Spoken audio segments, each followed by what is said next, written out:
National council for Pakistan और Aga Khan health board for Pakistan की जानिब से आप सबको खुशामदीद कहते हैं। और इस सेशन में हम कोरोना वायरस और फ्लू के मुतालिक डिस्कस करेंगे। आपके साथ हम जो शेयर करेंगे वो बिल्कुल 100% फैक्ट है। इसमें आपको कोई भी चीज़ ऐसी नहीं मिलेगी कि व्हाट्सएप पे हमें ये मैसेज आ गया, फेसबुक पे ये मैसेज आ गया। नहीं, जो WHO और Aga Khan university, John Hopkins university, Harvard university से जो गाइडलाइंस AQ में हमने तैयार की हैं वो फैक्ट आपके सामने शेयर किए जाएंगे। कोरोना वायरस ये एक फ्लू वायरस है।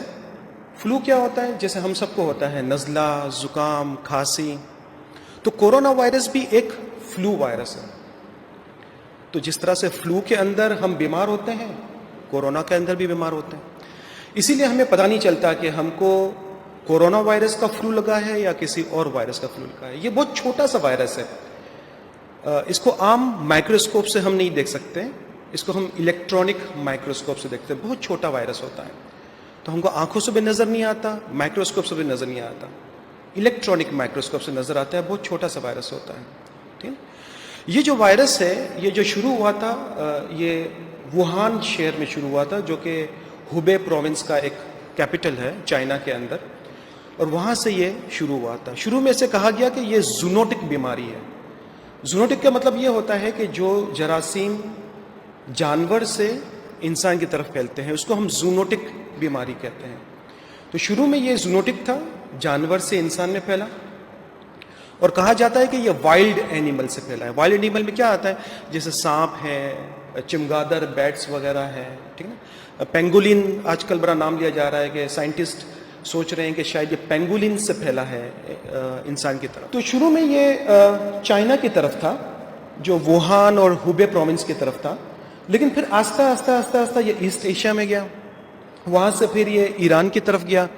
ईरान की बॉर्डर पाकिस्तान से लगती है, अफगानिस्तान की बॉर्डर पाकिस्तान से लगती है। तो ईरान से बहुत सारे लोग अफगानिस्तान गए, और अफगानिस्तान से बहुत से लोग ट्रेवल करके पाकिस्तान आते हैं। अब अफ्रीका के अंदर आया है, इजिप्ट के अंदर आ गया है, अल्जीरिया के अंदर आ गया है, और नाइजीरिया के अंदर भी आ गया है, और वेस्टर्न यूरोप के तकरीबन सारे कंट्रीज में आ गया है, बेल्जियम, फ्रांस और लग्जमबर्ग और जर्मनी और UK के अंदर। तो हर जगह पर यह फैलता हुआ जा रहा है।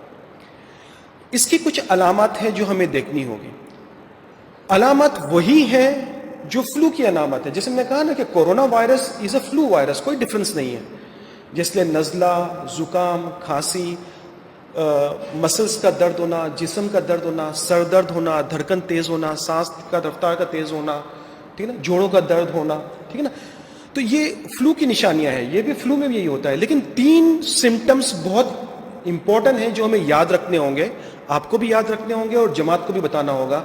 वो है बुखार का होना, खांसी होना, और सांस लेने में तकलीफ, डिफिकल्टी इन ब्रीथिंग। ये 3 सिम्टम्स अलामत ऐसी हैं जो हमें याद रखनी होगी, ये जरूरी है। नज़ला जो होता है कोरोना वायरस में, वो हल्का फुल्का होता है, माइल्ड सॉर्ट ऑफ होता है।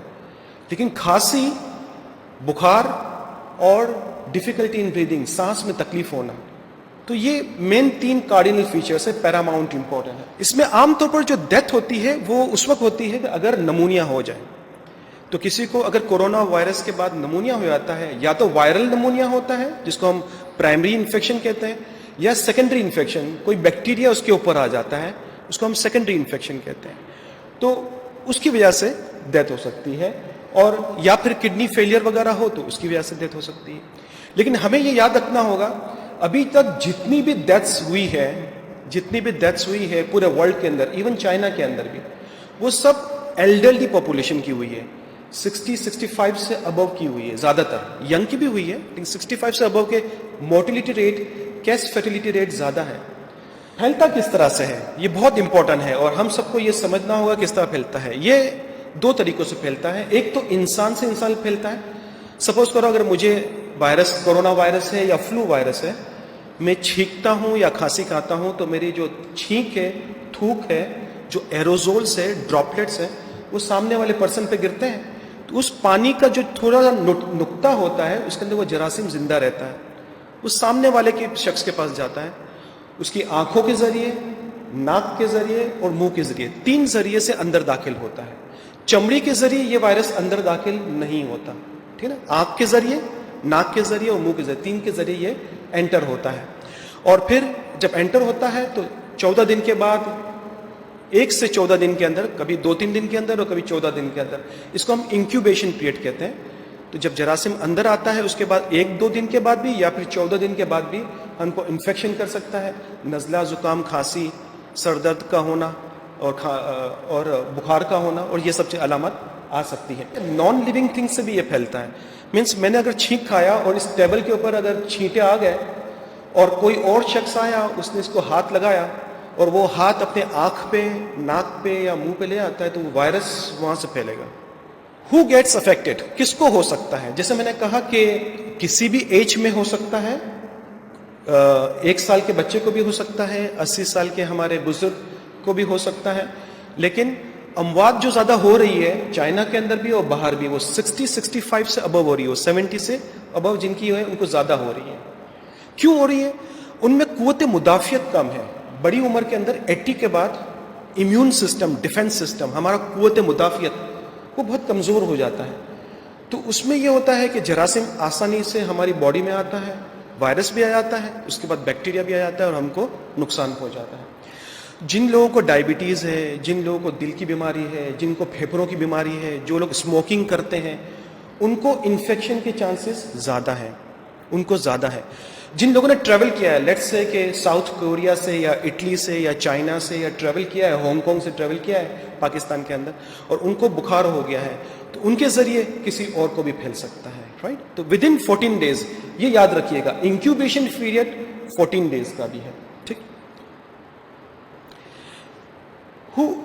When should I get tested for? अक्सर लोग डरे डरे आ रहे हैं इस वक्त हर जगह पर। आखर यूनिवर्सिटी में भी हज़ारों लोग इस वक्त पहुंचे हुए हैं कि हमारा भी टेस्ट करो, हमारे। प्लीज़, सबको टेस्ट कराने की ज़रूरत नहीं है। अगर आपको फ्लू भी है, अरे भाई, जो फ्लू होता है वो करोड़ों वायरसेस से होता है, कोरोना उसमें से एक वायरस है, तो हर एक लोगों को टेस्ट कराने की ज़रूरत नहीं है। हाँ, अगर कोई शख्स ट्रैवल करके चाइना या साउथ कोरिया या इटली से यहाँ पर आता है, उसको नज़ला जुकाम खांसी होता है, आप उसके कांटेक्ट में आते हो, तो आपको टेस्ट कराने की ज़रूरत है, नंबर 1। नंबर 2, किसी को कंफर्म हो गया है कि भाई इसको कोरोना वायरस है, कोविड-19 वायरस है, तो आप उसके कांटेक्ट में आए हो, तो आपको टेस्ट करने की ज़रूरत है। हम सबको टेस्ट कराने की ज़रूरत नहीं है। इवन हल्का फुल्का फ्लू हो जाए, तो भाई फ्लू की जो सबसे बड़ी वजह है वो तो इन्फ्लुएंजा वायरस है। लाखों करोड़ों वायरसेस, फ्लू वायरसेस, सबको टेस्ट कराने की जरूरत नहीं है, ठीक है। अब बचा किस तरह जा सकता है, ये बहुत इंपॉर्टेंट है। सबसे बेस्ट ये है कि टिश्यू का इस्तेमाल हो।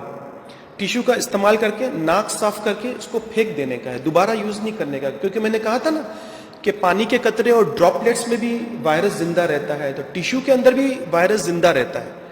इस्तेमाल करके इसको फेंकना है, और ऐसी जगह पे फेंकना है जिसको हम कहते हैं क्लोज्ड कंटेनर। ओपन कंटेनर नहीं होना चाहिए, क्लोज्ड कंटेनर, ठीक ना।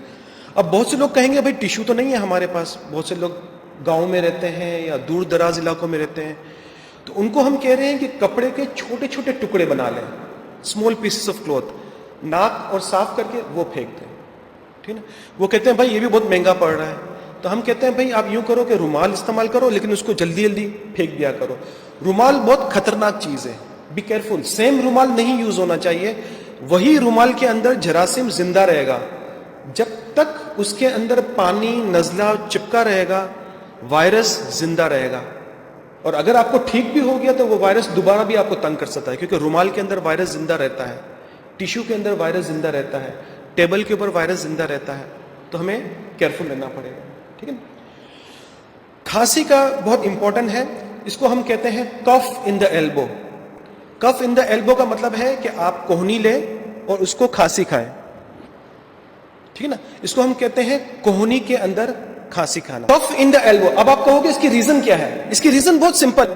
हम लोग ये चाह रहे होते हैं कि आप अगर हाथ रख के खांसी खाते हो तो हाथ में जरासीम आ गए, आपने किसी से शेक हैंड किया, हाथ मिलाया, तो ये जरासीम उसके हाथ पे आ गए, उसने अपने आंख पे या नाक पे, अक्सर हम लोग अपना चेहरा साफ कर रहे होते हैं तो फैल जाता है।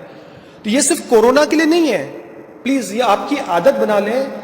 हम सबको जब भी फ्लू हो हमको यूं ही करना है, कफ इन द एल्बो, कोहनी के अंदर खांसी खाना है, ठीक है ना। तो ये सिर्फ कोरोना के लिए नहीं है, सारे फ्लू के लिए है। जब भी फ्लू हो खांसी हो, नमूनिया हो, कोहनी में खाने का अंदर, ठीक है ना। गैदरिंग बहुत अवॉइड होनी चाहिए। कोशिश करें कि अगर किसी को नज़ला जुकाम होता है, हमें तो नहीं पता कि उसको कोरोना वायरस है या कौन सा फ्लू वायरस है, कम से कम 1 मीटर का आपको डिस्टेंस रखना चाहिए। 1 मीटर का मतलब है 2.5 आर्म्स, तकरीबन 3 आर्म्स कह लें आप, अपने हाथ को कह लें, ठीक है। हमारी हाइट होती है तकरीबन 1.5 1.6 मीटर, तो हम लोग कहते हैं कि तकरीबन 2 आर्म्स 3 आर्म्स का आपका डिस्टेंस होना चाहिए। तो उससे क्या होगा कि आपको जरासीम, वो जो बारीक बारीक ड्रॉपलेट्स हैं, जो कतरे हैं, वो आप तक नहीं आएंगे। तो ये आप डिस्टेंस रख सकते हो।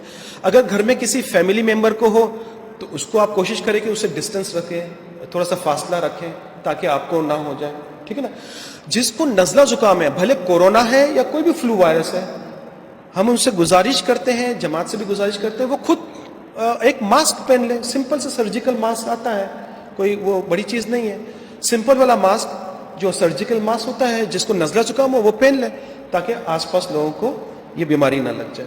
एक मास्क आता है, इसको कहते हैं N95, प्लीज वो आप लोगों के लिए नहीं है। N95 खास किस्म का मास्क है, उसको मेडिकल मास्क कहते हैं।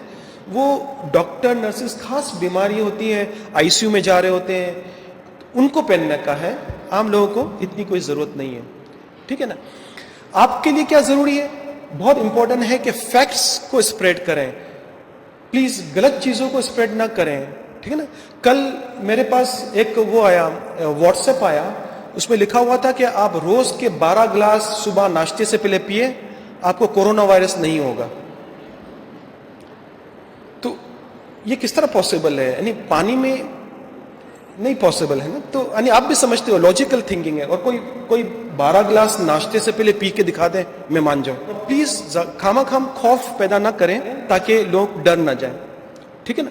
कंफर्म किस तरह होगा, ये खास किस्म का एक टेस्ट होता है, इसको हम कहते हैं RT-PCR, reverse transcriptase polymerase chain reaction. ये नाक के जरिए थोड़ा सा वहां पर नज़ला निकाला जाता है, खास ट्रेनिंग दी जाती है डॉक्टर नर्सेस को, खास मास्क पहनकर, N95 पहनकर, गाउन पहनकर, गॉगल्स पहनकर वो स्पेसिमेन लेते हैं।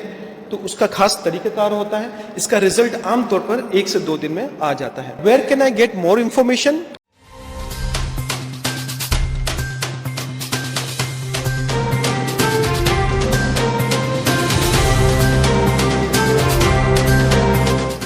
OPTV की फखरिया पेशकश, दुनिया भर में आबाद पाकिस्तानियों की तरक्की और कामरानी पर मबनी प्रोग्राम। पाकिस्तान को तरक्की की राह पर गामजन करने के लिए दुनिया भर में पाकिस्तानी मुतहर्रिक और तैयार।